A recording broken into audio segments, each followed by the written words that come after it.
దరువు జాతర 25 ఏండ్ల పండుగ తెలంగాణ సాంస్కృతి సంబురాలలో మనం ఇప్పుడు ఉన్నాం. మనతో మాట్లాడడానికి కళాకారులు ఎల్లన్న గారు మనతో ఉన్నారు. అన్న నమస్తే. నమస్తే. బాగున్నారా అన్న? ఫైన్. చెప్పండి అన్న, అసలు అంటే ఈ యొక్క సాంస్కృతి సంబురాల యొక్క ఈ దరువు జాతర యొక్క ప్రాముఖ్యత ఏంది, ఎందుకు నిర్వహిస్తూ ఉన్నారు?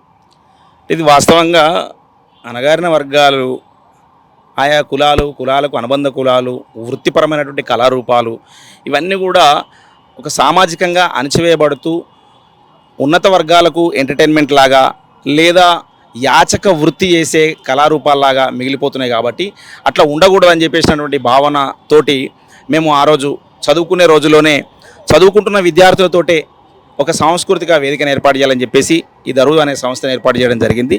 అది మేము ప్రారంభించిన తొలినాళ్ళలోనే దళితరత్నాలను ఒక ఆడియో క్యాసెట్ను రూపొందించి ఒక 6 పాటల్ని, అద్భుతమైన పాటల్ని ఆ రోజు అందించడం జరిగింది. గ్రామాన ఆ రోజులలో పల్లె మారుమోగిన పాటలు దళితరత్నాల పాటలు. అంబేద్కర్, జ్యోతిరావు పులే, నారాయణ గురు, ఛత్రపతి సాహు మహారాజ్ వీళ్ళందరి మీద పాటలు.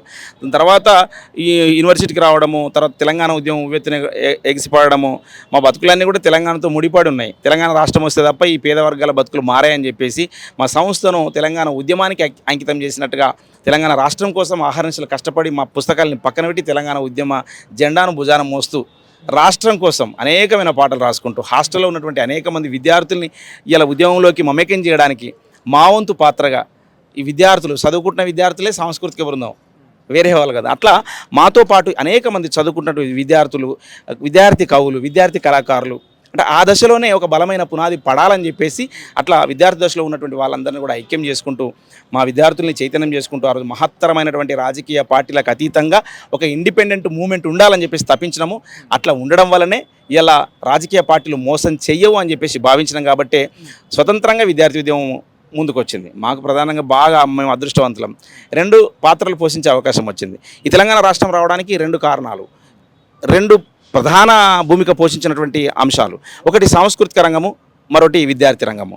సో రాజకీయ రంగము, రాజకీయ ప్రక్రియలు అదొక అంశమైతే, ప్రధానంగా ప్రజల్లో విశ్వాసం పొందడానికి, ప్రజల్ని మరింత ఉద్యమం చైతన్యం నింపడానికి, నమ్మకం కలిగేలా, నాయకత్వం మీద నమ్మకం లేకుండా తెలంగాణ రాష్ట్రం వస్తుంది, మనం ఇండిపెండెంట్ కొట్లాడితే వస్తుందని చెప్పేసి నమ్మకం కలిగించడానికి, అనేక మందిని ఈ ఉద్యమంలో భాగస్వాములు చేయడానికి ఉపయోగపడ్డది ఈ 2 రంగాలు. అట్లా మాకు ఒక అదృష్టం ఏంటంటే సాంస్కృతిక రంగంలో ప్రధాన పాత్ర పోషించడం, అలాగే విద్యార్థి ఉద్యమంలో కూడా ప్రధాన పాత్ర పోషించడం, ఈ 2 రంగాల్లో పనిచేసే అవకాశం కలిగినందుకు మేము అదృష్టవంతులుగా భావిస్తాను.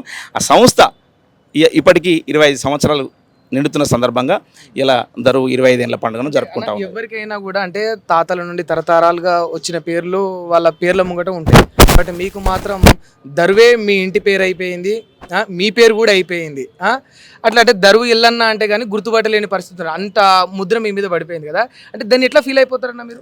సంతోషంగా భావిస్తాం. ఎందుకంటే వాస్తవంగా మేము ఎక్కడున్నా మా ఇంటి పేరు రాసుకోవాల్సిందే, ఎక్కడున్నా పిలుచుకోవాల్సిందే. కానీ ఒక సంస్థ పేరునే ఇంటి పేరుగా మార్చుకునేంత ప్రభావము ఇలా వచ్చిందంటే ఆ సంస్థ పేరు మీద మేము పనిచేసినటువంటి కార్యాచరణే దానికి ఒక కారణం అని చెప్పేసి భావిస్తా ఉన్నాను. కాబట్టి ఖచ్చితంగా మేము సంతోషంగా ఫీల్ అవుతాం, గర్వంగా ఫీల్ అవుతాం.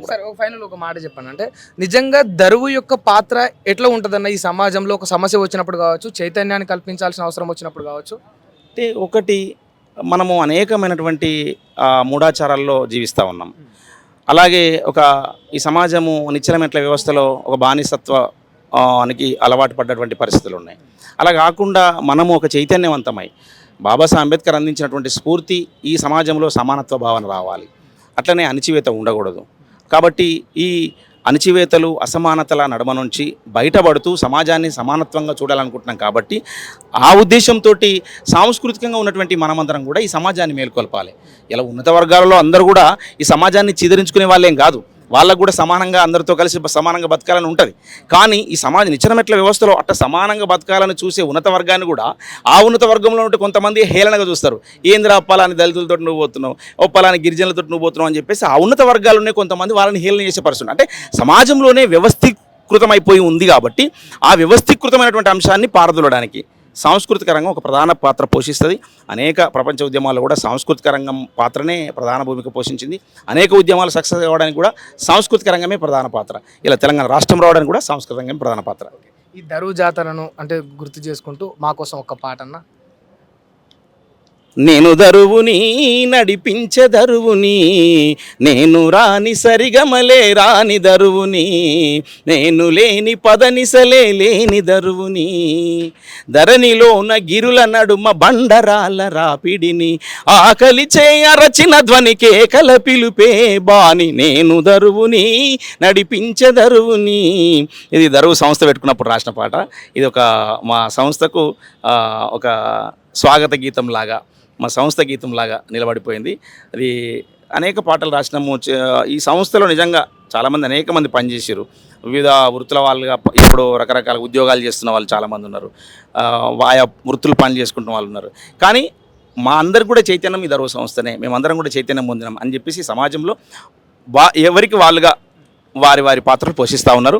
నేను గర్వంగా భావిస్తాను. కానీ భవిష్యత్తులో కూడా ఈ సంస్థకు ఇంకా మరింత ఒక ప్రోత్సాహం ప్రభుత్వాల నుంచి లభించాల్సిన అవసరం ఉంది. ప్రజల మద్దతు అవుట్రైట్గా ఉన్నది. ఇలా మేము ఈ కార్యక్రమం చేపడుతున్నాం అనగానే రాష్ట్ర వ్యాప్తంగా ఎక్కడికొక్కడ వాళ్ళు స్వతంత్రంగా వీడియోలు తీస్తూ ఈ కార్యక్రమాన్ని సక్సెస్ చేయాలని చెప్పేసి చాలామంది, మేము గుర్తుపట్టలేము కొంతమందిని, అట్లాంటి వాళ్ళు కూడా అరే మా దరువేలన్న వీర్లార వందన పాట, మన పాట, మన అమరవీరుల పాట అని చెప్పేసి గుండె కత్తుకొని వాళ్ళు పాడి ఆయా వాళ్ళు ఉంటున్నటువంటి ప్రదేశాల్లో ప్రచారం చేసి ఇలా ఈ రవీంద్ర భారతి రాబోతూ ఉన్నారు. గ్రాండ్ సక్సెస్ కాబోతూ ఉన్నది. మేము ప్రధానంగా మంత్రివర్యులు మా సాంస్కృతిక శాఖ మంత్రి జూపల్లి గారు దీనికి ముఖ్య అతిథిగా వస్తూ ఉన్నారు. అనేక మంది ఇంకా విమలక్క కానీ, విజయశాంతి గారు కానీ, అనేక మంది రాజకీయ పార్టీ ప్రముఖులు, ఉద్యమ సంఘాల వాళ్ళు, పాశం యాదగిరి గారు కానీ, గోరటెంకన్న కానీ, పార్టీలకు అతీతంగా ఉన్నటువంటి ఉద్యమకారులందరూ కూడా, పృథ్వీరాజ్ యాదవ్ అన్న కానీ, అలాగే చెరుకు సుధాకర్ అన్న కానీ, అనేక మంది ఈ కార్యక్రమానికి రాబోతున్నారు. ఘనంగా మేము నిర్వహించుకుంటాం. గద్దరన్న కూతురు కూడా ఇంతకుముందే వచ్చిపోయింది. కొద్దిసేపట్లో ఆ వెన్నెలక్క కూడా, అంటే అందరం కలిసి ఒక అమరవీరుల స్మృతి గీతాన్ని పాడుకోవాల్సిన అవసరం ఉన్నది. మనం తెలంగాణ ఈ నెల మీద ఉన్నామంటే వాళ్ళ త్యాగాలు కాబట్టి ఆ త్యాగాల్ని మరొకసారి స్మరించుకోవాల్సిన అవసరం ఉన్నదిగా ఈ వేదిక నుంచి కూడా మేము తెలియజేస్తూ ఉన్నాం.